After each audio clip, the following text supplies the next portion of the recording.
just so you know, I'm not coming on to debate my existence because I never would do that. There's nothing to debate. I'm Ella, I'm a woman and I'm fit. I don't know many trans people. So for me, it's like, let me actually sit down and take you in. Like, let me take it in. Do you know what I mean? When this happened, I was like, oh my God, I'm actually scared to use the toilet on the train. I'm scared to use facilities if I go into a restaurant or if I go to an award show or I go to any function.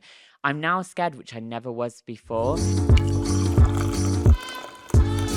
We're so grateful for Ella coming onto the pod today because not only is she one of our favourite TV icons, but she's also here to talk on the news of the Supreme Court ruling last week that deemed the legal definition of a woman relates to the biological sex at birth. After that, we've got some celebs go dating and married at first sight goss. Plus, Ella answers your dilemmas.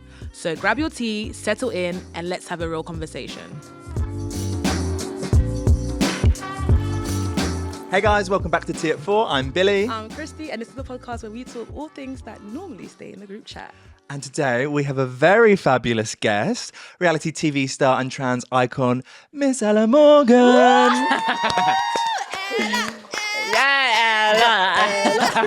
Welcome. Oh, thank you guys and everyone behind the scenes for having me. This is a pleasure and an honour. So welcome, that intro was welcome. incredible, by the way. I was working on it outside. Yeah, I agree. I am an icon. You are an icon. How are you? I'm really good. Well, considering everything, I'm sure we'll get into it that's going on at the minute. I'm actually, personally, I'm really good. Good. Life actually couldn't probably be better. Other than the whole trans debate, take that to one side. Yeah, I'm really, really good. I'm really happy. Well, that is lovely to hear. And I'm glad you mentioned that because we do want to talk about that. I think one of the reasons we brought you on, not only because we love you, but we want to make sure that we're speaking to people who are really affected by this. Yeah. You know, if you want to be a trans advocate or you want to support the trans community, the best way to do that is to really speak to the people that are affected by this. And be visible. Exactly. And I do think, though, that being a representation is so much pressure because you're not only talking for yourself, you're talking for a whole community that don't get the visibility and the representation that, you know, a lot of the time, I'm not being rude, white cis women or white cis men get. And so everything I say now, probably compared to maybe 2 years ago where I would have just said whatever I wanted, now I have to always make sure I say the right thing because I'm not just talking for me, I'm talking for other people that don't have a voice. I don't put anything on, there's no kind of fakeness to it. I'm just talking for myself, but also the millions or however many people that are trans that are affected by this legislation, which also doesn't actually just affect trans people. It affects everyone. If you really think about it, it does affect everyone. I saw someone talk about, I think it might have been Charlie Craggs. Yes. She was talking about it and she said that trans women are going to be affected the most, but there are also instances where cis women are not allowed or being refused entry into these bathrooms because they don't conform exactly. Yeah. Would you feel threatened actually as a group? Would any of you, and feel free to say no, feel threatened if I walked into the female bathroom? No, absolutely So not. I just did it then. So since this has all come out, I just went into the bathroom here and one of your lovely colleagues is in there. And for the first time, I don't know why, because I like to make jokes out of things to make me feel a bit better about the situation. Because if I didn't laugh, I would cry. And I actually just said, hoping, you know, judging on my instinct that she'd be okay. I just went, just so you know, I'm now legally a man, so I shouldn't really be in here, but I just want you to know I'm not here to molest you, I'm here to have a pee. And then I did my business and she was like, you know, I'm really sorry that you're having to go through this. I don't feel threatened by you. Pee in peace. When you think about it, it's all been talking about. She actually toilets. came out a bit upset for you. Oh, did she? Yeah. I thought you said upset. No, I was in there with her. I was like, I'm not here to do anything. She was really moved and felt like horrified that you have to do that. Yeah. She had tears in her eyes for you. But that's what I get scared about now, that I wouldn't have been scared about before I was in the public eye. Because I actually am affected. When I speak about these, I guess, issues before this legislation, I didn't feel untouchable, but I think because I am in a privileged position, you know, I'm a white woman, I've also got white privilege, I pass, you know, relatively well, and, you know, I've got a great career, money, etc. So I'm very aware that I have this privilege and I don't take it for granted.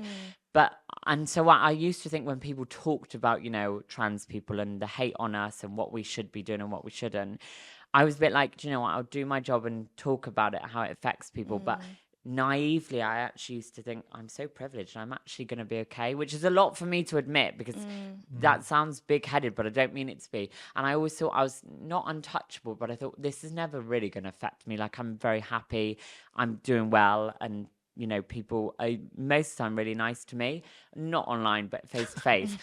And then when this happened, I was like, oh my God, I'm actually scared to use the toilet on the train because I don't live in London, so I always come by train. I'm scared to use facilities if I go into a restaurant or if I go to an award show or I go to any function. I'm now scared, which I never was before. So that is a feeling that most trans people feel, whether you pass or not. And also then you have the argument that trans men, because a lot of this conversation has been about trans women, and that's what the headlines have said. But actually, that means that trans men would legally, by this new ruling, be seen as a biological woman, which would also mean they would technically have to use the male, the female bathrooms. Anyone from off the street who is a cis male could walk into a female bathroom now, according to this legislation, and they could say, "Well, you know, I'm a trans man." And that's the bigger issue, isn't it? Yeah. Like, so these people, all of these TERFs and feminists that say, you know, that this is all about women's safety. I don't believe that this is about women's safety. I believe it's about eradicating trans people and our existence, which is never going to happen because we've existed forever and we always will. I think the only thing that it's going to do is scaremonger young trans people, or anyone actually of any age who believes, you know, that they're trans and wants transition. They're going to try and stop those people from doing it, because I'd probably say, and I hate to say it, if we went back 10 years and what was happening now happened then, part of me would be slightly scared with what's going on now to come out. And I actually, obviously now it's different because I have a voice and I am an advocate and people know who I am. So when I go into the toilet, even now, I am scared because of being in the public eye. People might know who I am and they would know I'm trans. If I wasn't in the public eye, you know, because of, I guess, all the work I've had done, I probably could, I'm lucky that I passed and I could go into the toilet and no one would say anything. So I'm also worried, but I worried for the future trans people that right now are terrified to come out because of all of these women that are saying it's all about women's safety. It's absolutely not about women's safety. Trans people do not harm anyone in toilets. If someone wants to sexually assault or rape someone, they don't need to go to the extreme of saying, I'm a trans person, and pretending that they're trans just to do that. So really, who does this protect? Who does this safeguard? In my eyes, nobody. And so, I just think it's barbaric. And the fact that the government didn't have the guts to do this in Parliament, debate this in Parliament, and instead left it to a court to define what a woman is, I just think it says so much about them as politicians. And the only party that I'd probably support now is the Green Party, because I'll be honest, I actually don't know if any of the others support trans people. oh, not anymore. Like, No. you used to think that, I don't know, I'm not very big into politics, but I used to think that Labour had the most in favour of LGBT, They did. but not anymore. And We met at Pink News, Yes. and actually, do you know who was at the Pink News? It was Angela Rayner. yes, She came up to me. I thought She did a whole speech about trans rights. Yes, and I thought this woman's not going to know who I am. I knew who she was because I'm quite into politics. And she went, Ella, because when I meet people, I always go, you won't know who I am, but. And then she went, I do know who you are. And I was like, oh my God, this was just under 2 years ago, about 18 months ago. She was like, you know, I want to be here as Labour weren't in government then. But we want to be here for all trans people and everyone who's queer and do what we can for pride and bloody blah. Same old spiel that they all use. And then fast forward to now, your party is okay because the Prime Minister, who is the Labour leader, has come out saying he's like in favour of the ruling. Yeah. And I get that politicians are scared of being cancelled because this is such a taboo topic that it's like when they get asked such a direct question, what is a woman to you? They are put into a position where if they say what they really think, they're going to piss off the whole of the queer community and the trans people. But then if they, I guess, stick with what I'd say the majority of people are in favour of this new legislation, what they think, it's like, yeah, you know, we're back in the majority of people and we agree that biological women are the only type of women, trans women, you know, don't fall into that category. They feel like they've kind of done their job, they're done talking about it, and then they can move on. We're the ones now that are left feeling unsafe, not knowing what's going to happen because of a Supreme Court ruling. Do you know what it is? I'm just sitting there, I'm just literally admiring what you're saying, your willingness to kind of like share it in a way that is accessible to those that might be, you know, open to learning what's going on and literally understanding the trans community. Me, myself, I don't know many trans people. So for me, it's like, let me actually sit down and take you in. Like, let me take it in, do you know what I mean? And it's like, I feel like it's real for me to be curious about what's going on and understand your shared experience. Yeah. Just because I don't know, I have no connection with anyone that's trans. I do feel like sitting down, speaking about it, is me learning as well. But do you think that maybe because you, I assume, have probably experienced some sort of racial injustice in your life, can relate to me slightly? Yes. That's where I think I can... I think we all have shared life experiences. Yeah, we don't do. And that's like part of like, I guess, the representation that's important. Like we all go through breakups. We all get into arguments. We all make mistakes, and we all have certain life moments that are just make us people, right? And there's so many layers that we can connect to one another, whether you're gay or straight or white or black. Yeah. And at the end of the day, we're all people. And for someone like, especially these TERFs who refuse to find those human connections with trans people, it just makes me fucking heartless. It is, but I think that actually, I don't agree with what you said, but the majority of people don't face daily discrimination. No. You do because of some people's skin color. You do because of your gender or the fact that I'm trans. So that actually, yes, we all go through different life experiences and we can share, you know, something traumatic that we've all gone through. But actually, you know, you guys as white people, without sounding rude, you will never face discrimination because of your skin color. I'll face it not because of my skin color, but because of the fact I'm trans, and you will because of the color of your skin. So that's how I've learned to educate so many of my black friends who were very not naive, but they just didn't understand it. I think it's because it's such a taboo. It is, and that's why I just want us to be open and talk about it. It's like the elephant in the room, and I'm like, but actually think about it. If you can compare your situation with somebody else's, it's still a form of discrimination. You receive racism, I receive transphobia. It's the same, it's just slightly different in the forms that you get it in. Does that make sense? Yeah, it does make sense. For me, it's just like, I feel like everybody has their opinions, but also allow other people, especially small minority groups, to speak about what they're going through, their experiences, and just have a level of understanding. I think that's the way it is. And I feel like that's where sometimes where the majority are for this new ruling. It's like, we don't care about what you guys have to say. This is what stands. That's it. And it shouldn't be like that. It shouldn't, but I also am not naive. I know, like, I think I'm good at being an advocate now because I don't do, when I was younger, I used to watch like Daybreak and Good Morning Britain and all those shows. And you would always see whenever something came up about trans people or gay people or anything, or but Black Lives Matter, I remember when that happened during lockdown and the whole George Floyd thing. And you see that they put on someone who's opposed and someone who's for. And they do this debate style interview. And it riles me up because when I was younger, I used to watch people that I now look up to have to kind of explain their existence or justify who they are or their existence.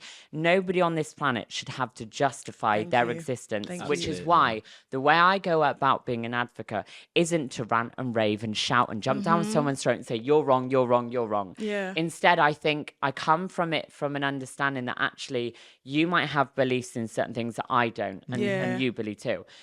But I'm okay with that. I'm not here to say I'm a biological woman, because I never can and I never will be able to say that. But I'm just saying that actually I am a woman. I'm just a different type of woman that's not cis, and that's okay. But I also just hate when these big media corporations think, right, we're going to get some clickbait and some views. Let's put two people on that are going to be at loggerheads with each other. And I'm like, no, I refuse to do that. And I come, and I think that's why people relate to me and like me, because most of my not fan base, but my followers are actually cis women over the age of 30. And I think it's because people relate to me, whether it's because I've gone through breakups or I've been so vulnerable. And I think you're never going to win someone over by me sitting here now and saying, you're wrong, your opinion's wrong, this is how it should be.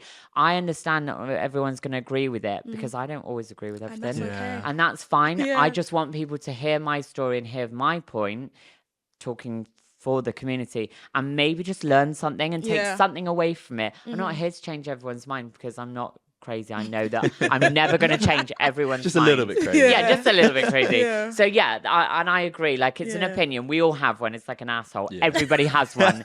Same with an opinion. So I'm not here to convince everyone that that's completely wrong. I'm just here to say, see it from our point. Yeah. What about my safety now? I don't want to walk into a man's bathroom. Also, I refuse to. I will not do that, because what if Exactly. something The happens to dangers me? there, like it's creating way more problems, and it's also avoided the main issue, which was predatory men. Yeah. So now they've brought in this ruling that's going to make 1,000 more issues, especially for the trans community, and they've actually just bypassed the main problem, which is predatory men. So what have they actually accomplished? Why are they celebrating? The predatory men are now finding it easier to go into these bathrooms. Yeah.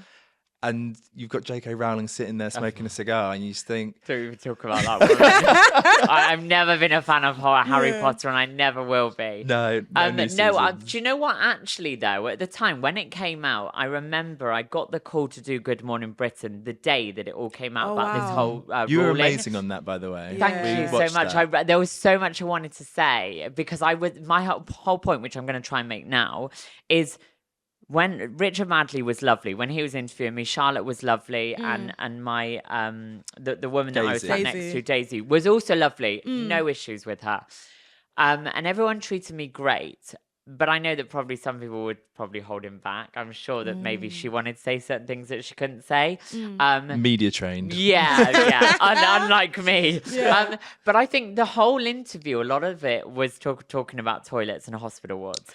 There's so much my point to this was, when I found out the news, the only thing, it wasn't toilets or hospital wards that worried me. It was the fact that after everything I've been through and everything that every other trans person's been through, right now, legally, we could potentially be put in passports, driving license, documentation as a male.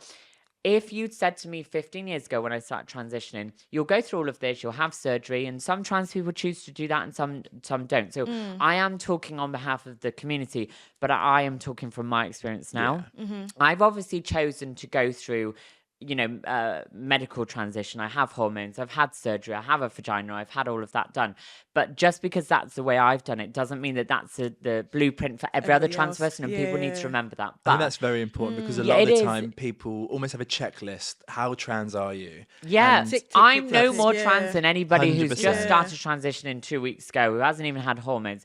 I don't proclaim to be the queen of trans. I believe I'm an icon, yes, but I'm not the full icon of all trans people. And that's what people need to remember, is that I am talking as someone who has transitioned that way, but that's not the way that everyone goes about it, and that's absolutely fine. They're no less of a trans woman because of, not having hormones, not having surgery. But the thing that peed me off when I saw that article about this new ruling was actually that legally now I would be seen as a man. And I think 15 years ago, if you'd said, Ella, you're going to go through all of this, but you're still going to be in 15 years legally a man. Yes, of course I would have done it, because it was a choice. It wasn't a choice of I want to be a woman or a man. It was a choice of life and death. I either wanted to be Ella and live and be authentic, or I just didn't want to be her anymore. And that's the case for, I'd probably see the majority of trans people. So the toilet thing wasn't what was on my mind. It was the fact that I have had to work, same as women, cis women have had to struggle for their rights for years. But we also have had to fight for our rights for so many years. And actually, as the years have progressed for cis women, it's got better for you. As trans people, it's actually, as the years have gone by, got worse for us. And I'm just like, I don't know how much more to you I can prove that I'm a woman, to the point now that I'm actually done with proving that I'm a woman. I know I'm a woman. Whether it's legally on paper or not, I don't care. I am a woman. Of course, it would be nice to have a birth certificate, because I haven't actually done my gender recognition certificate. I applied for it few months ago and I still haven't got it. So I don't quite know how that's going to work now. Same with a lot of things with this ruling. No one really knows what's going on with so much of it. It's like we drop this bomb and then give us a few months or a few years and we'll work out the logistics of how it works. So yeah, that's what upset me the most. It was that I've struggled in a different way to other people. And right now, like, not that it's all been for nothing, but it's like I'm legally a man. And I just think I'm literally just a woman that's trying to live my life. I'm not here to upset anyone or molest anyone or do anything. I'm just trying to be Ella. And I don't think that, you know, ruins someone else's life or existence. No. How does me being Ella affect you? Yeah. Watch me on telly. You'll love me.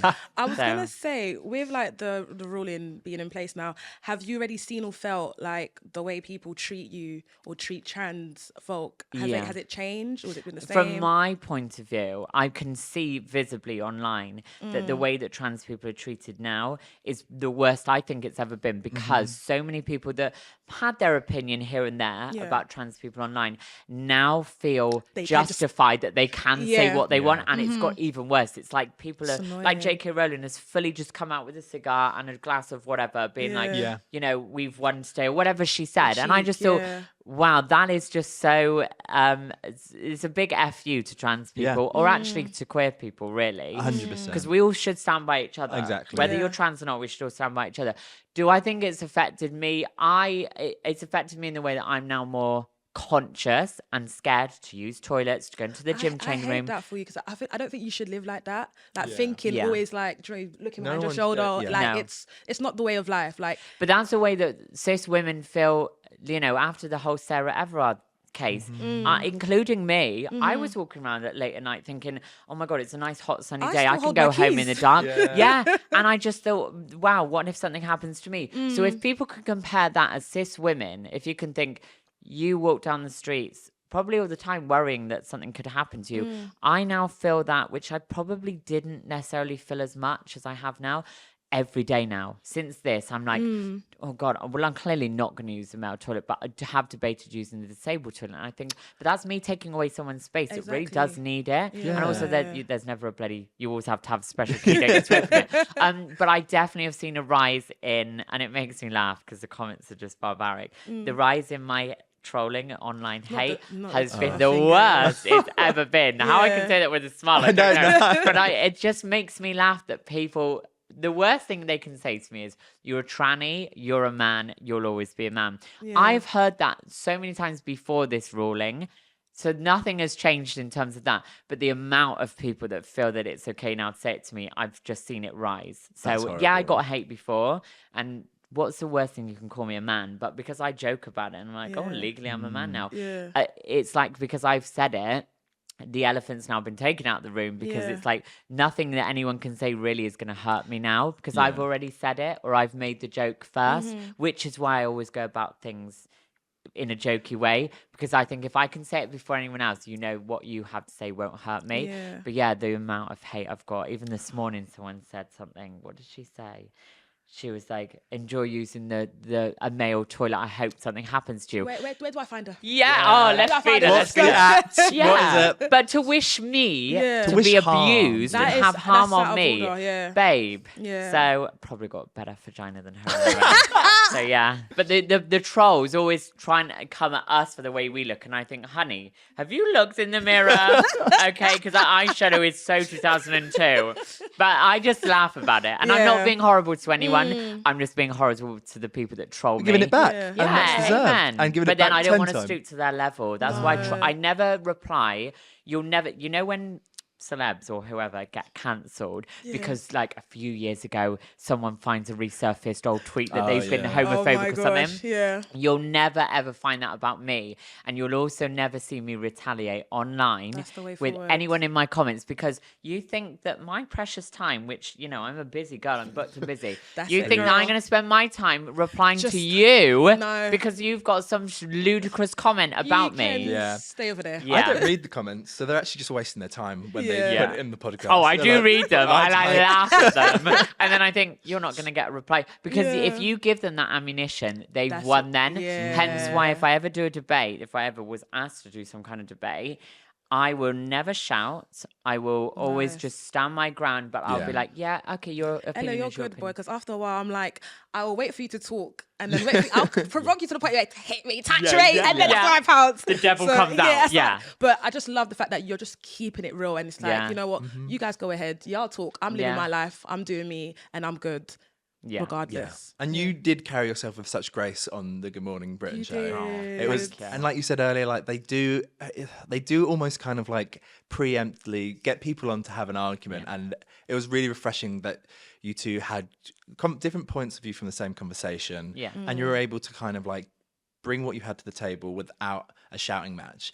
How do you feel like that's what you were brought on to do on that show? I don't necessarily, only because I want to get booked again. Strive. I don't think that they brought me on for that, actually, because even though if you've watched any shows I've been on, yes, I can be quite loud and brash and I don't bite my tongue. I don't see it as me ever being rude. I just call a spade a spade. And if I feel a type of way, I'm going to say it, but I always just try and say it in a cool, calm way because you always get a better response that way. Yes. So no, and I actually said to the researcher, who was wonderful, I said, just so you know, I'm not coming on to debate my existence because I never would do that. There's nothing to debate. I'm Ella, I'm a woman, and I'm fit and sexy and all fly and all that stuff. We found our stinger. What did she say, Tiffany, when she went, Gemma thinks she's hot, fly, sexy. I am hot, fly, and sexy. She's all of the sorts. Yeah. So I don't know if they did bring me on for that, but I knew that when I went on there, I was like, I refuse to do what so many other people would want to do, which is scream and shout and debate. And I thought, no, I'm going to hold my own because actually it makes me look better and it makes them look dumb. Yeah. So, no, I don't think they brought me on for that, good. but I made it very clear that I would not be doing that on the show. And when I say something, I think people listen, they're like, yeah, okay, we won't mess with her. Because then you will see my crazy bitch side, which doesn't come out very often anymore. Yeah. Oh, bless. What do you think the answer is to educated the British public on the trans community? Is it more representation, more conversations, or like being taught in schools? Like, what do you think? I don't know if it's necessarily. Well, actually, I've been a big advocate for. I was at the Metro Pride Awards a few weeks ago, and I got asked to present an award, and I made it up on the spot, but I quickly wrote a few notes before I went up because I thought, I'm in a room full of really influential producers, directors, casters, actors, singers, etc.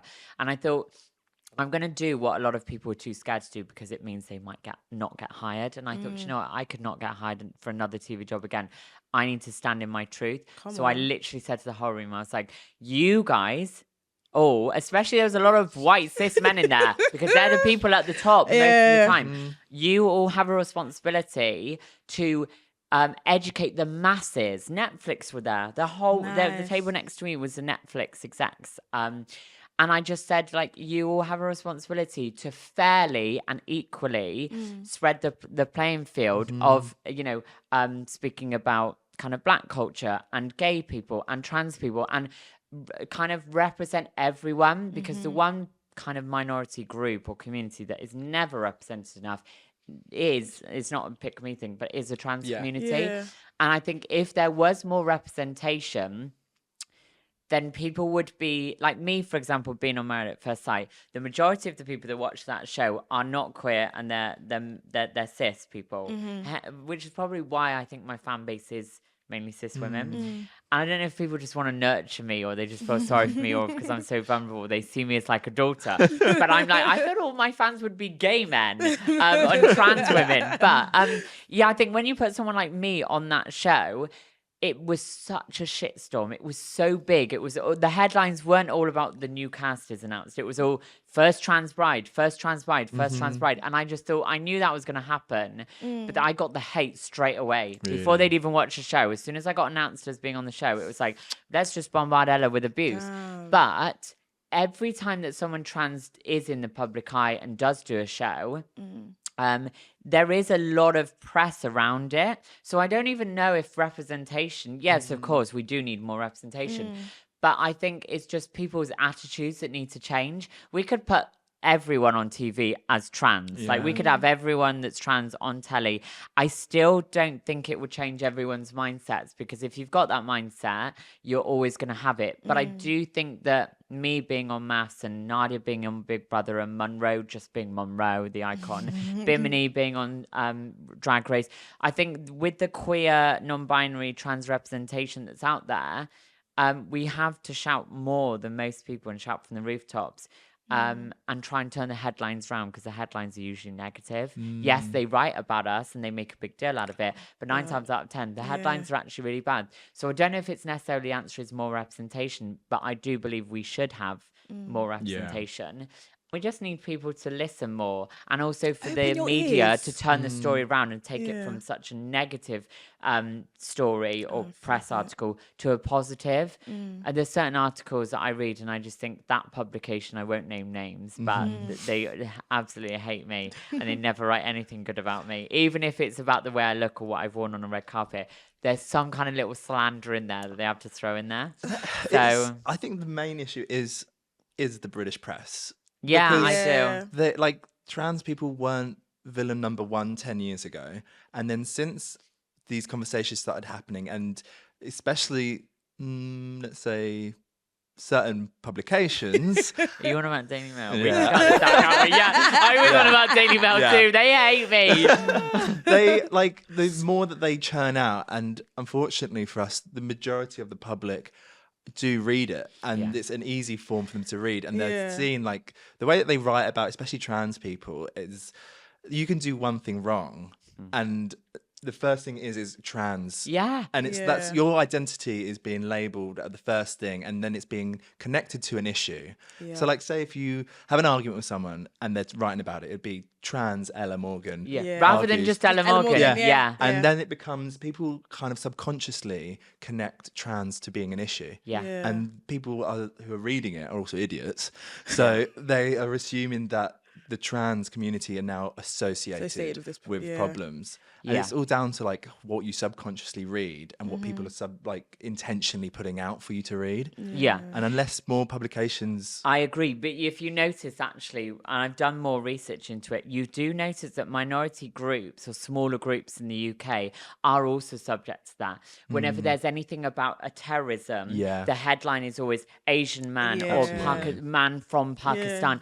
And I'm like, whenever someone white does and it's a cis heterosexual man, their race or their sexual orientation or their gender, none of that comes into play. But when it's a minority group, it's not just a trans thing, but that is the way that the press works. And so then people will use that to justify racism or the homophobia. So I completely agree with you.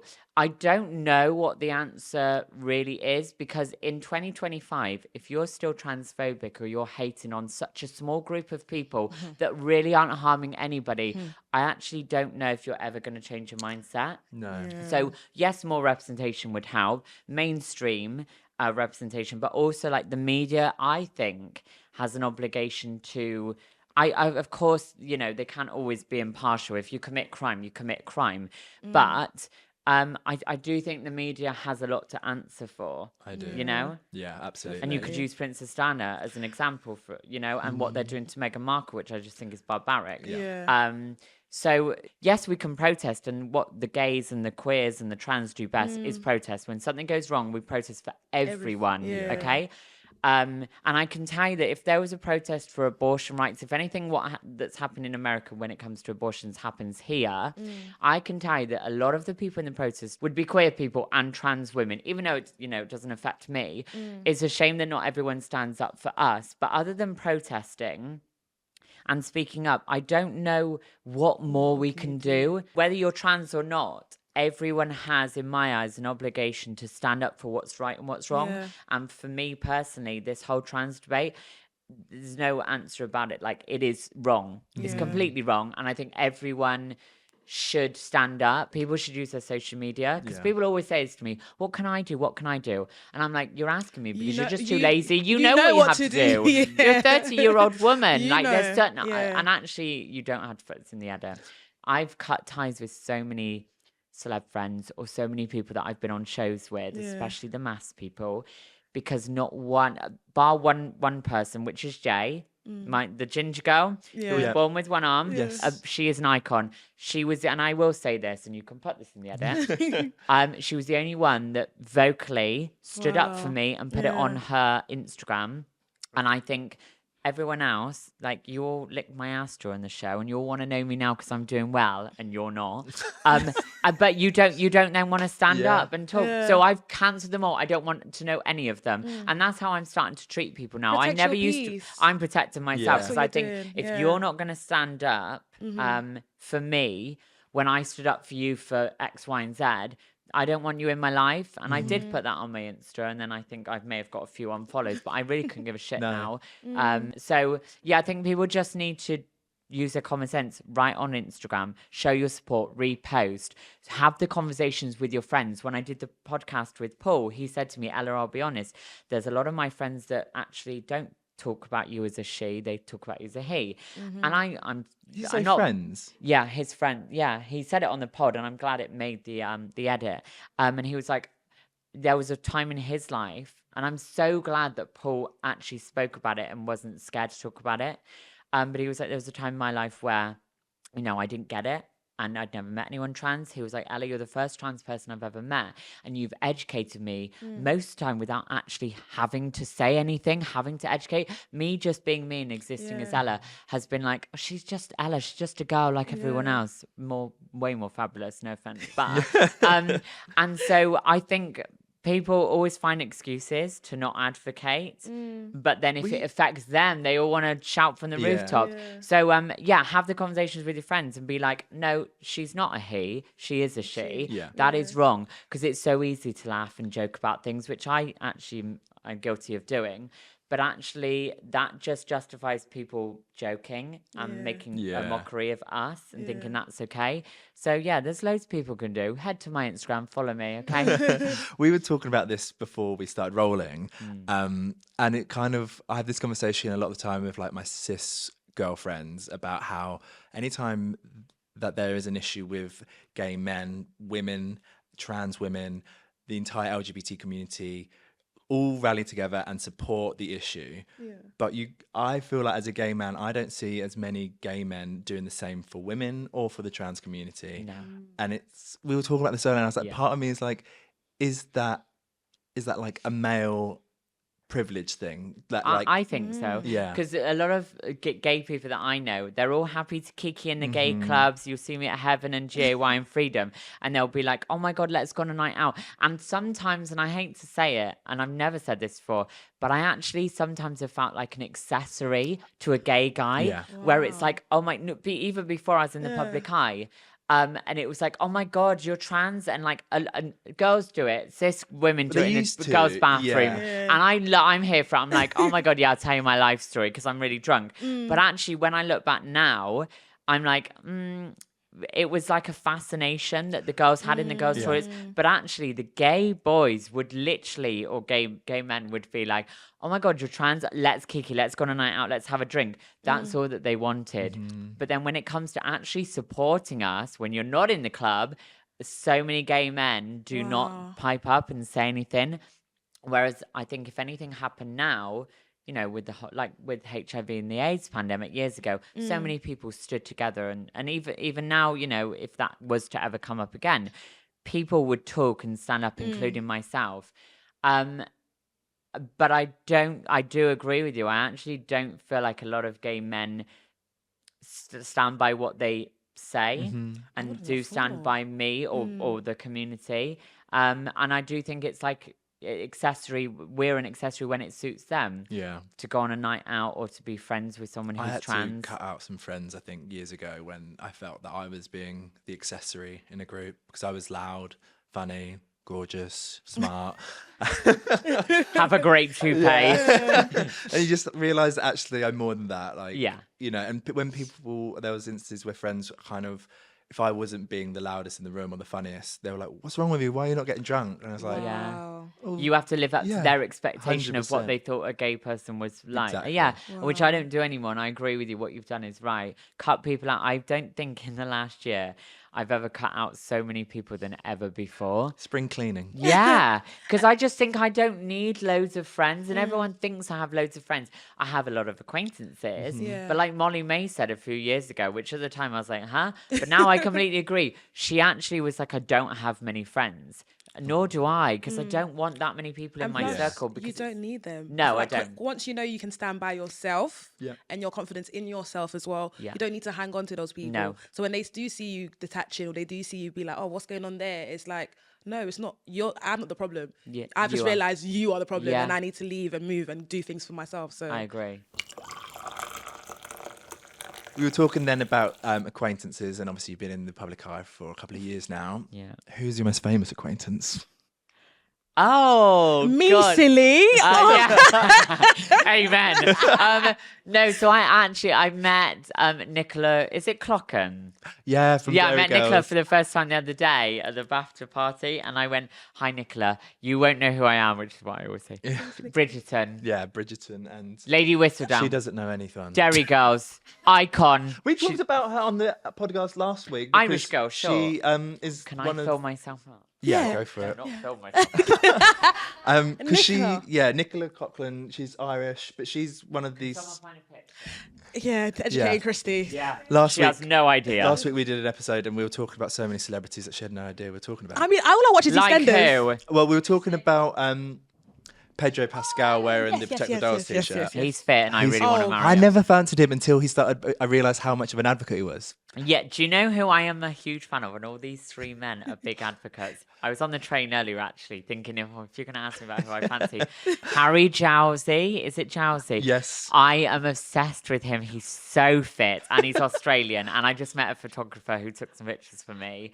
Oh, that sounds a bit wrong. But he is so hot, and he's Australian. He's cute. I fancy Youngblood so much. So much. And he is an ally to the trans people. He is an ally. Yeah, so they're my crushes. So Harry and Pedro And as Pedro, well. yeah. And Youngblood. Everyone just DM me because I am single. Where am I looking? This is my camera. Yeah, let I them know. am a single Pringle and I haven't been touched in quite a while. So, yeah, anyone who... I just joined Hinge. I want Raya to accept me. If any of you, are you on there? Can you I just was send me on a Raya referral? once. I need to get on Raya. I was on Rail once paying £15 and he didn't get a single match. Oh, no. I That was a I shame. don't believe in the dating apps no more. No. No, Tried but I it. believe in the hot, sexy, rich men behind the apps. I'm like, yeah. I just date take me. I just take the rich men at this point. Get me actually. No. So yeah, most famous person I've got in my contacts is I don't know, Daisy May Cooper, Talisa. I That's love- quite an Talisa, iconic one. Yeah, I love amazing her. girl. Tasha Gori, Olivia Atwood, and then the person I was most starstruck to meet. Weird one. No, she's not weird, but this is a bit of an odd Total one. weirdo. I'm the biggest fan of Tim Burton and Helen Bonham Carter, and I met Helen at the Battle That's last year, cool. and I was just like this. I was like, oh my god. And Jasmine, she's from Top Boy. Jasmine. Oh yeah. Jobs. I don't know her name, but I know who you're talking about. I love Jasmine. She was. Oh, I've got her. She follows me on Insta too. Messaged me. So yeah. Can you let her know that Jobson? Yeah. Yeah. Can you let her know I want to be in the next Top Boy? I'll see you next Yeah, I week, could and I'll just let be a her know. little, you know. Yeah. Yeah, just let me know. I don't know. Send me to the shop or something. Yeah, no, come with me. But yeah, I'm trying to think if there's anyone else. Is there any way that you have been apart from Helena Bonham Carter, you've been starstruck? I think when I met Bimini and Monroe for the first time, that was a big pivotal moment for me because for so many years I'd looked up to them. Who really? Olivia Atwood has to be one that I love. And Megan her. McKenna. I remember I did my first red carpet ever was Pride of Britain Awards a few years ago. And I was on the carpet and I saw Megan, then I saw Olivia, and I was like, I'm the love child of Oh my Megan McKenna in a God. crazy era and Olivia Atwood. Because, and they're both, we're all very similar. I was going to say, We're, you us really... kind of girls are quite similar. And now we've all turned quite classy. You know, Yes. Megan's had a baby and she's loving life. Olivia's just bossing it. And now I'm finally slightly more classy than I was. So, they're the girls that I used to look up to who actually aren't trans, but I'm just like, you're amazing and you're just so empowering. I think there probably is. There's a certain celeb man that I've met that I was just ogling over, and I didn't know what to actually say to him because I was like I was drunk and I couldn't get my. There was a rapper. He was. That's probably one of the best DMs I've ever had. Oh. A certain rapper that was sliding in there. Was it like a yo? Was it like an emoji liked her picture? What was it? No, no, oh God. No. We had a conversation. There were words. I promise. There were actual words. But yeah, he's quite cute. So, what do you think is next for reality shows in the LGBTQ plus space? Like you said, is it a trans Love Island? So have you seen the recent article about a trans woman going into Love Island this year, potentially? No, I did see it. Yeah, I did so see Mimi, it, yeah. I think I can say her name. Oh, sorry. Mimi. So I know Mimi. I'm friends with Mimi. So she didn't tell me. I had to read it online. And then the first thing I did was message her and be like, so is it true? Are you doing it? Do you need some advice? Don't ask me. So I actually applied for Love Island before I did Married at First Sight, because I just thought, you know what, if there's going to be someone that can represent everyone, not just trans people, I do, without being big-headed, think that I'm a great person. Yeah. Like, I'm just kind of a bit of everything. And I obviously didn't get it. And then I did Married at First Sight. But when I read the news about the whole someone trans being in Love Island, I just thought, and this is probably how a lot of people thought when they read that there was going to be someone trans on MAFs. So actually, I can put myself in their shoes. I did think, I really hope ITV, if this is true, because it's rumoured at the minute, if they do that, ITV must have a really good duty of care and welfare team, because that is such a mainstream show that probably isn't actually watched by a lot of queer people. The majority of viewers are cis heterosexual people. And social media, when Love Island is on. Already, those articles online about her doing Love Island potentially are disgusting. So slightly envious because I wish I could have done it, but I've done dating shows now. That would be my third. I can't do any more. I do think, yes, we need to be more trans inclusive. I would like there to be an I Kissed a Boy, I Kissed a Girl type show, but for trans. The problem is logistically, and I get where Love Island and ITV are coming from when they say, how do we logistically do it if we put someone trans in? Yeah. You'd have to make sure that on the application with my season of MAFs, the application said, would you be open to dating someone trans, post-op, pre-op, someone who's in a wheelchair, someone who's lost a limb. It was very in-depth. So if ITV were to do that and make sure that the trans thing was on there and that some people ticked it and were okay, then I'm all for more representation. It shouldn't have to fall to shows like MAFs and Big Brother to have trans people on, because I actually don't know many other shows that have had anyone trans on. Even though you said that, like, you were the first trans contestant on Married at First Sight and Celebs Go Dating, but you've also been the last. It should be that there's so many trans people, so many gay people, so many black women, so many plus size women. Like, we should be so inclusive to everyone. And I'm so bored of hearing the whole, they're white, they're cis, they're heterosexual. I'm bored of it. They're from Essex. Like, how many more Essex people do we need on our telly? No offense if you're from Essex. Sorry, Bobby. I love Essex boys, but if that makes you feel any better. But no, I do believe there's an obligation to represent everyone. Of course, there's people that will argue, well, why would we represent a minority that most people have never met, spoken to, or are friends with? I kind of get that standpoint, but I think they're just using that as an excuse not to be inclusive. Yeah. I think it's about time now, after 10 or 11 seasons of Love Island, let's start putting in people honestly. that are queer, okay, and different plus size. It's always like the same, but that's why I loved Mimi. Because Mimi was the first black woman that ever won with, I can't remember his name, but he was hot. Oh, what's his name? Josh? Yeah. It's always the Josh, isn't it? Really hot in real life. I saw him at Pride of Britain. I was like, the last Love Island? Yeah. Yes. But I do think that there should be more representation. But I also understand now why there's more trans girls and trans men that are South. Do you know what South means? I'm going to educate you. Go on, very let's quickly. go. South is where someone who is, and I'm going to use this from a trans point of view, is where someone who is trans doesn't come out publicly. So someone whose spouse doesn't, recognize to everyone else that they're trans, it's not something that they do. That's what it means, Billy, isn't it? I've never heard of it before. Oh, you haven't? No. Okay, so Educate us. That's Okay, what we yeah, like. South is kind of someone who's not out. So they may have come out to close family and friends, but they wouldn't publicly disclose that they're trans, which actually, I hate to say it, is probably one of the safest things for trans people right now to do. Because of what's going on. Leave it to me and the other loud voices, and they're very loud. Charlie Craggs is so loud. Love Monroe is her. amazing. Like, Bimini is incredible. Leave it to us to do the fighting, because I want to make sure that all trans people that I know, and even the ones I don't know, are safe. And I actually think right now is a scary time to come out and be vocal as a trans person. So that's why I'm always like, I would just rather my younger self, if I could look back now, be like, just do you, be stealth. You don't need to come out to everyone. You don't need to disclose it. You don't owe anyone anything, which is sad. It shouldn't have to be like that. But the world's not a very good place right now. And hopefully in a few years, people can... Is that okay, what I've just said? Absolutely. Yeah, okay. No. But yeah. Do you know what it is? I feel like, let's say, for instance, that Mimi does go on to Love Island and she's the first trans on Love Island. I feel like those producers, like you said when you did your speech, all they need to do is just sit down with the trans community. How can we make it inclusive for you guys? What do you guys want to see? How can we generally represent you guys in a way? And I don't know why it's so hard to do it. Hello, hi. I feel like that they purposely put haters in there. You know what I mean? Like sometimes you're watching it, like people who to rile things up, which is dangerous for queer people.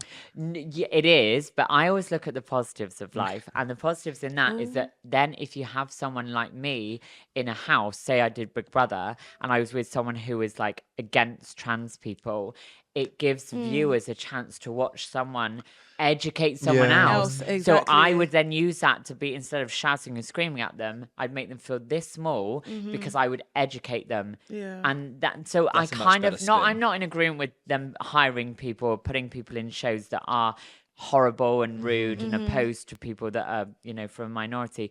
But I also do think it is a chance for people, viewers, and that person to learn and grow and have an experience with someone who's trans. Because let's be honest, when you put someone trans on a show, most people, I'm assuming most of you guys in this room, because you're in this industry and you meet people like me all the time, it's different for you.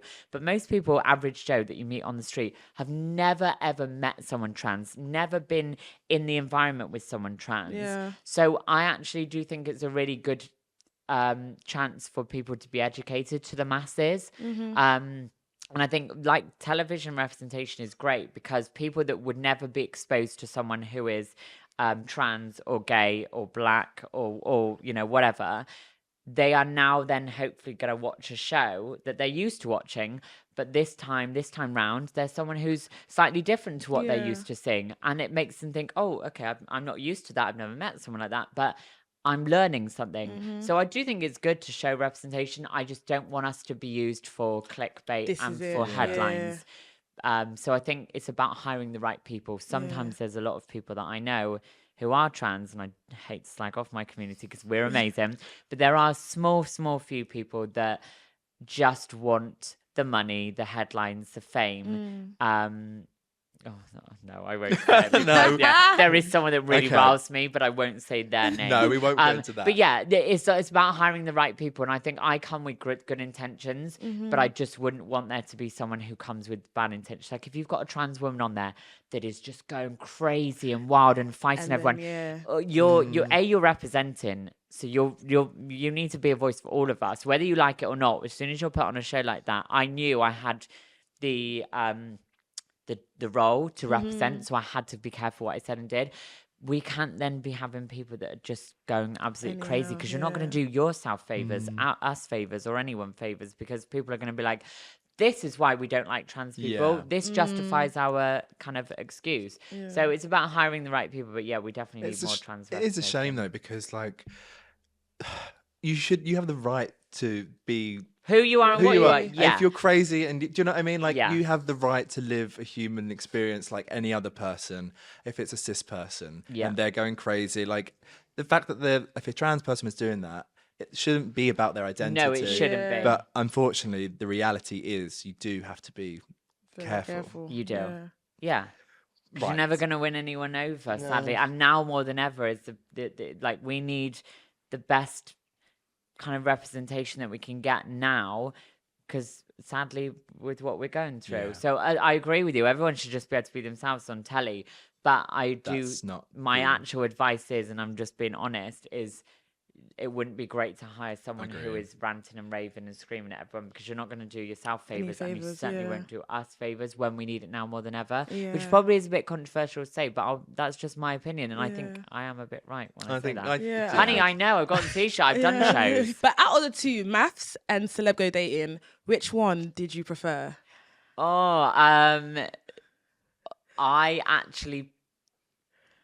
I had more fun filming MAFs because I was with my girls. Like Tasha J. Roz were my girl group, and we had the best time. Yeah. So even though I didn't leave with like a boyfriend, or I didn't, get to leave with JJ in the way that I guess at the time I wanted to, I still had so much fun. Like those girls were incredible, and just the bond that we had made it so much more special. But I think actually Celebs Go Dating was probably my favourite of the two, because I felt like I was in my element. I knew who I was, what I wanted. I'd grown up so much since in between filming MAFs and Celebs Go Dating, and I was a bit like, I'm coming in as Ella. I know what I want. I'm going to be confident. And I think when I did MAFs, I just had no idea. I was deer in the headlight. I was like, what do I want? Who even am I? And I look back now and I'm like, Ella, you knew who you were the whole time, but you second guess yourself because of the person that you were with made you feel like that. We won't even say his name, husband I married, because I don't want to give him the clout.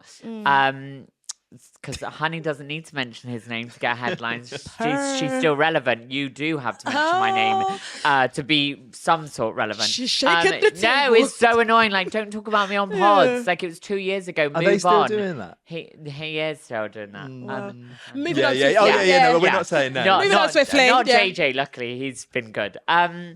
So yeah, Celebs Go Dating was amazing. I met Stephen, Helen Flanagan is a ball, Jamelia. The fact I was on a show, when I have children, hopefully, I can be like, your mummy was on a show with Jamelia. Do you know who she is? Yeah. Like, I had like Chris, Tristan, Lauren, everyone was lovely. But I think meeting Helen, Stephen, and Jamelia was. And Paul was great. Anna was incredible. Paul. They were all just looked after me, and I was treated like a proper celeb because I was. So. Yes. And you are. Yeah. So no, Celebs hands down was the best thing I've done. Yeah. What's next? What are you going to conquer next? What can I actually say? Yeah. Do you know what? I'm one of these people who I love to do a bit like I don't know, Rihanna. She sings, she acts. She's got amazing campaigns and her own business. But I guess I'm like Paris Hilton. Like, I can sing, people don't know that. I can act, people don't know that. But hopefully they will soon. Oh my God, you're the UK Paris Hilton. Yeah. That is so true. I don't just want to put my name to something though, and then be like, I actually work really hard. I'm working really hard on something now that people will see. I could be wearing it, or wearing some of it. So yeah, that's a big deal for me. But yeah, I want to do more TV. I love being on telly. Like, people seem to like me. Like, people can say, we missed you on telly, we need you. But I'm very strategic, and I'm careful about if I get offered something, what I take now. So there's certain shows I will do, and certain shows I wouldn't. But there's one show that I think I've spoken about it before, so I can say it now. Strictly is my absolute dream. Cool. I can just see you in the outfits already, walking down those stairs. Yeah, and then I think I've justified my who I am enough to be on the show, because it's a lot of the time it's actors and singers and authors and politicians and whatever. A lot of the time there's this taboo thing where it's like, if you're a TV personality, you're not as credible as someone else. But I think Tasha last year and Pete really broke the mold. And I just do feel like it's time for a trans person to be on the show. So I'm really, I would absolutely love to do that. I'd like to write a book. I've been offered to do an autobiography, but I've said no, not yet, because I just think I've got so much. I'm so young still, and that to me, there's nothing more cringe than when someone does an autobiography when they're like 21. Yeah, I agree with that. I'm like, baby, you haven't even left the womb. So yeah, I would like to do a book. I've obviously got something very exciting coming up in terms of like, how do I word it? Like a brand. I'm working very close with 2 brands. And then acting is what I very, very good at and very passionate about. There's one thing I back myself. I'm like, I'm a good advocate, but I'm really, really good at acting. So it would be nice for people to see me hopefully do something that Watch a lot this- of people watch or would know about. So Watch this space. Watch Yeah. this space for everywhere. I just want to be real. everywhere. I want to be on This Morning. I want to present. Like, I'm I could so see good you at as a just presenter. presenting and just being like, hi guys, welcome to This Morning. Oh, It's me, yes. Ella Morgan, Yes. And you. yeah, so I'm maybe in my own pod. Loads of people want me to do my own pod, but I'm like, oh, No, save It's- it. Keep coming. Do yeah, it. I'll be a Do a co-host. team, Yeah. yeah, team Yeah. take over, yeah. Oh my gosh. Everything. I wouldn't say takeover. no to anything. No,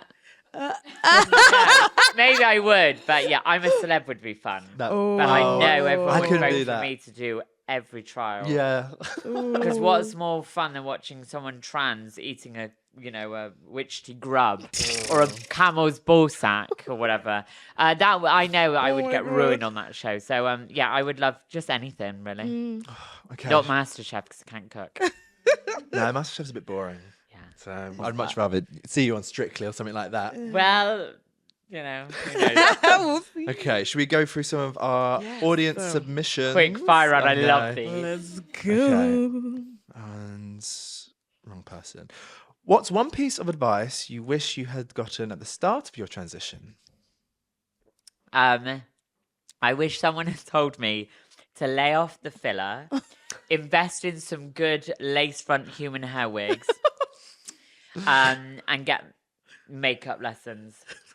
Because Ella was always there. Yeah. It was just the way I looked was, oh my God, can someone pass me my phone? I'm going to do something I've never done before. I'm going to show you something now that's in my camera roll. So this is the first picture in my camera roll.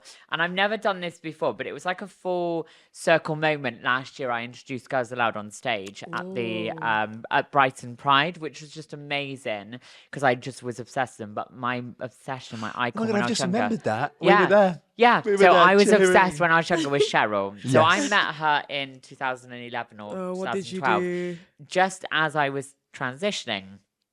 And so this is the advice that I would say to this person.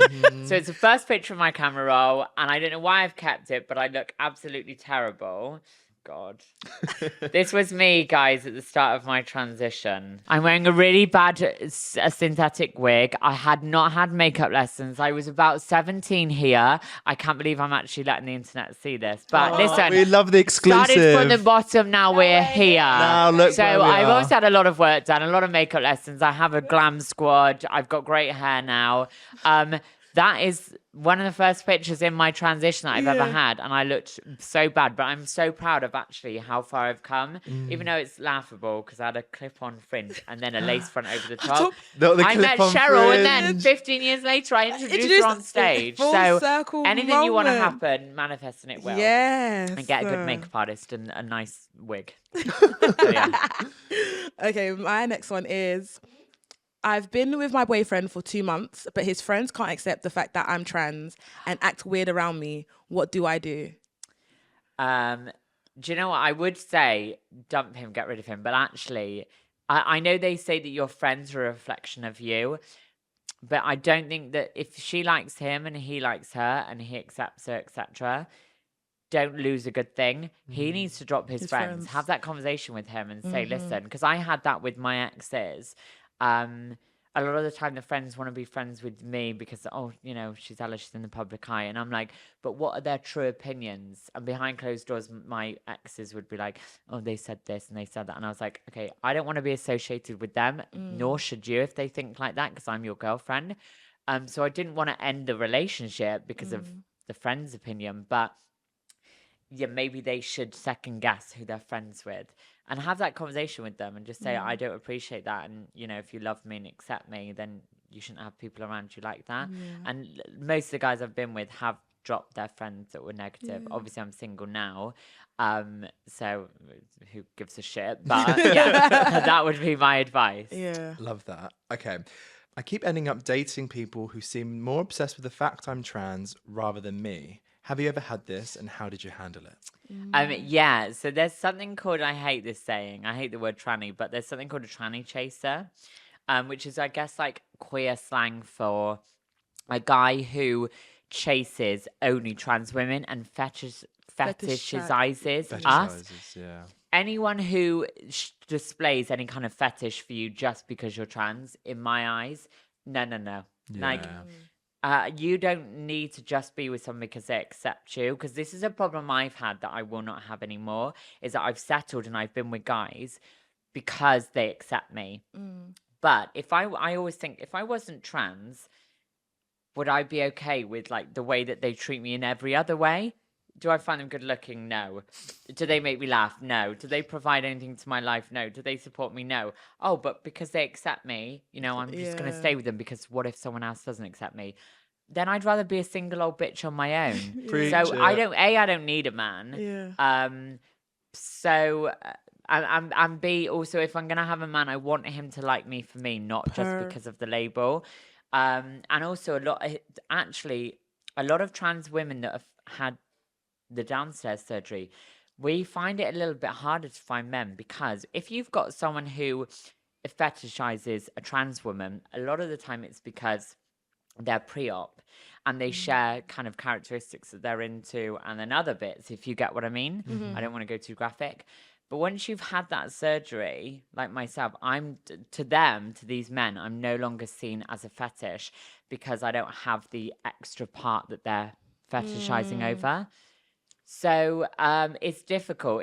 Dating as a trans person in general is difficult, whether you're pre-op, post-op, it doesn't matter. It is difficult. But I just think if they're just displaying signs that they only kind of like you because of that, honey, get rid. There will be someone else out there that fits you. They're just, no one's good enough yet. You've not met anyone good enough yet. That's how I see it. Love that. Aww. Can we throw it over my way as well? Yeah, three-way. Three-way? Oh my God. No, okay. No, I didn't mean it like that. So somebody asked here, what is your career goal? My career goal actually is just to keep on dreaming and to keep on making those dreams come true. Because I know, like, I'm not silly. I know in my eyes, I joke about it, I know I'm still like a D-lister. I wouldn't say I'm Z-lister. Like, no, don't put her name in, but you know what I mean. But you know, like, they'll just turn up to the opening of a Greg store. Like, I'm very picky, and the fact that I got invited to the BAFTA party, I was like, even I'm still very humble and grounded, believe it or not, because my mum and dad always are like, just remember, you're not that big. And I'm like, yeah, you do keep telling me. But I'm proud of how far I've come and where I've got in my life. But I want to be a D-lister anymore? No, I want to make it like mainstream. And I know I can, and I know I will. As big-headed as that sounds. I've manifested everything that's happened to me, and I absolutely know I'm going to do big things. So career goal is to make a lot of money. Not that it's about money.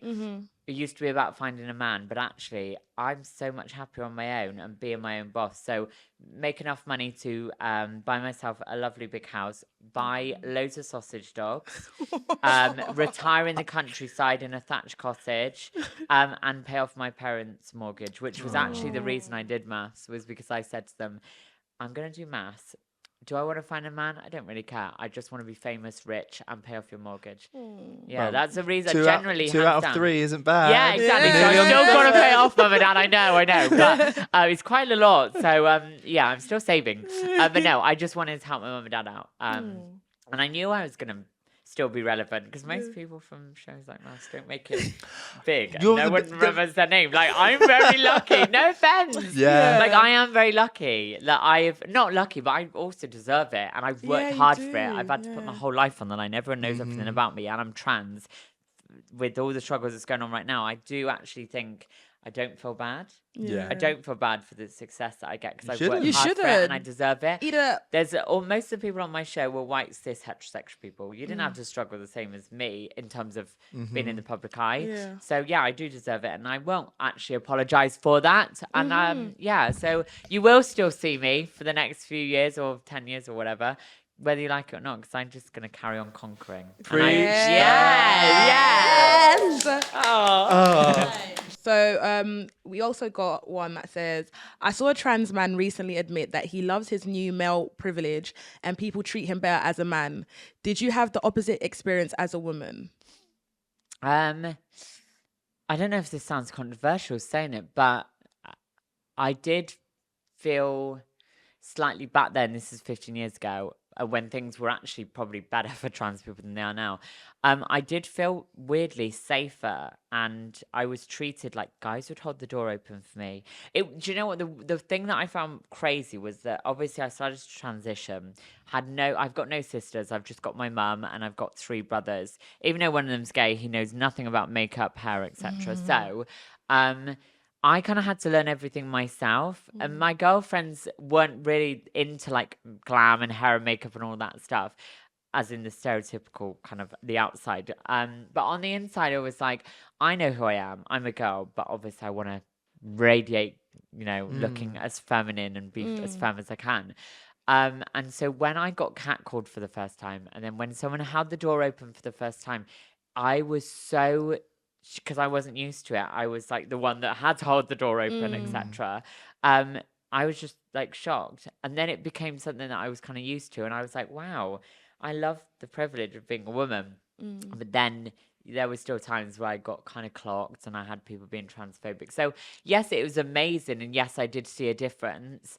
But I only really saw a massive difference when I looked passable. So there were times when I, such as that picture, where I didn't look great. I did look just like a boy in a wig. And people weren't very nice to me. But then as soon as I started presenting and I guess looking stereotypically female, is that the word? Is that, yeah? Then I got taken more seriously and people would be lovely. But then the catcalls would be lovely. And part of me, actually, I know people were very against it. And I am too. But in the beginning of a transition, when you fought your whole life to be a woman, and then finally people are seeing you in that way and you get attention from boys, it was a nice feeling. But then as soon as I open my mouth, because I'm not silly, I want to get my voice done because I hate the way I talk. And that's the last thing on the list of surgery to do. I'd say something and then it would be like, oh my God, that's a bloke, that's a man, that's a tranny.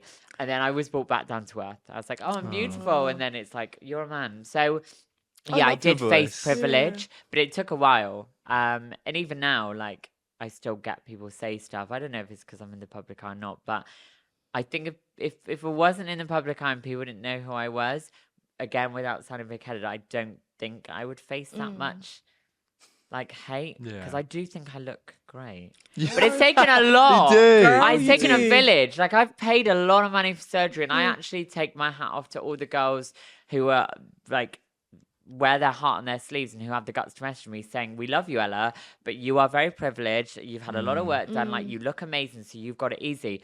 And I always bear that in mind because I'm like, yeah, true, because I was in their shoes once where I didn't, necessarily look as passable as I do now. And so that's why I try and advocate the best way I can without sounding a bit like, I've made it, I'm better than everyone, I look like this, there are still days where people say stuff to me. But also equally, I have worked really hard to be where I am. And I also should have just been born a normal, biological woman and not had to pay thousands of pounds to look like this. But, I guess there was a reason everything happened. And I think there's a reason I was not born as a cis woman. And that's because I was here to do God's work right now, which is what I'm doing now, preaching for the trans community. Preach it so louder. Actually, I love being a trans woman. And if you could say to me, would you rather be cis? And just go through, when you popped out your mum's fanny, just being a cis woman and not transition, I would say absolutely not. I love being who I am, and I think I'm incredible, and we're all incredible. Well, we think you're incredible, and we love you, and thank you so much for coming on today. Thank you for having me. Thank you. I love you guys. Oh, I love you. How do we normally sign it off? The end, guys. I hope you enjoy. Like, subscribe, share, send this to your friends, and support trans people. Now, that is a sign off. Wait, we're actually going to use that. I love it.